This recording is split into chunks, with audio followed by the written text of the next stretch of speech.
Hello, this is Angelica Panganiban. And I'm Zanjo Marudo. Samahan niyo kami sa isang masayang usapan. Pero, maiintindihan kaya namin ang isa't isa? Sabay-sabay nating alamin yan.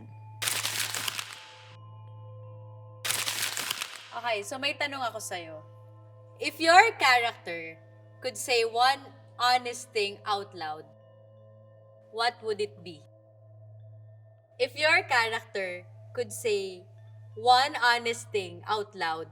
One honest, Oo. out loud. Oo. Ano yun? Wow! Sisigaw ka lang. What do you hope audiences feel, not think after watching Silent Noise? John Lloyd? Anong gusto mo maramdaman nila, hindi isipin? Yung viewers. Yung viewers. Anong gusto mo maramdaman ng I want audience? them to feel the struggle. I want them to feel the struggle of the, ng mga taong may disability. Yung mga taong hindi natin katulad.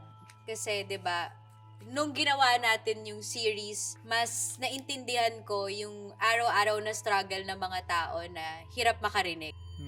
Naintindihan mo? What part of this role Of this show? challenged you most? Yung part ng show na challenge ako is doing Anton's character. Ah!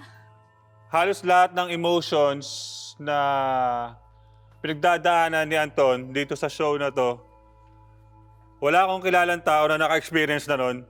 So hindi ko alam kung saan ko siya huhugutin or, di ba, parang, so mag-iimbento na lang ako. Ako magpapauso ng mga emosyon na yun. What is one thing na gusto mong sabihin sa co-star mo? One thing lang, good job. Good job sa hard work kasi sobrang hirap nung challenge na pinasok natin. And alam ko, minsan pare-parehas tayo nararamdaman pag umuwi tayo na parang ano tong pinasok natin, bakit natin to ginagawa sa mga sarili natin. But at the end of the day, alam ko lahat tayo nagtrabaho ng husto. Hindi lang sa co-star, kung hindi sa lahat ng bumubuo ng project. Kasi alam ko yung hirap ng trabaho ng lahat. And it's very, very challenging. And alam ko na ang ganda ng binibigay ng lahat. So at the end of the day, gusto ko palaging sabihin na good job. Good job lang yung naintindihan ko.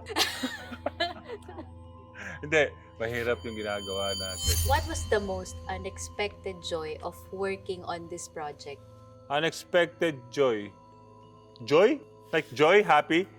O yung assistant director natin? Sobra akong kinakabahan nung start. Kasi nung nalaman na natin yung mga characters natin, nila Miley, nila KD, nila si Jan, parang hindi to madaling trabaho. So, kailangan talaga natin mag-focus, lalo na kung ikaw, character mo ang hirap, character ko mahirap. Pag merong isang hindi ready or hindi prepared, maguguluhan talaga yung show natin eh. 'Di ba? Mahihirapan yung storya, yung flow ng story. So, pero nag-start na tayo and ginawa na natin yung project at nag-start na tayo mag-shoot.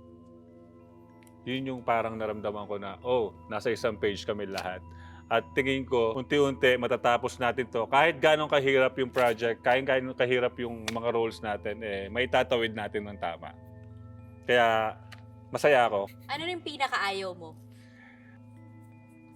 Pag mainit yung location. What do you want your co-star to remember about you? Siguro enough na sa akin yung makita ako at maalala ko ng mga katrabaho ko na I really try. Sinusubukan ko na makita nyo na nagpe-perform ako na I really do my best kapag nagtatrabaho ako. Ayokong may masabi sa akin yung mga katrabaho ko na parang nilalaro ko yung mga ginagawa kong trabaho.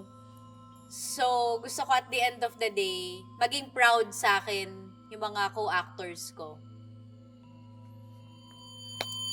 Don't miss us in the Silent Noise, only on Prime Video.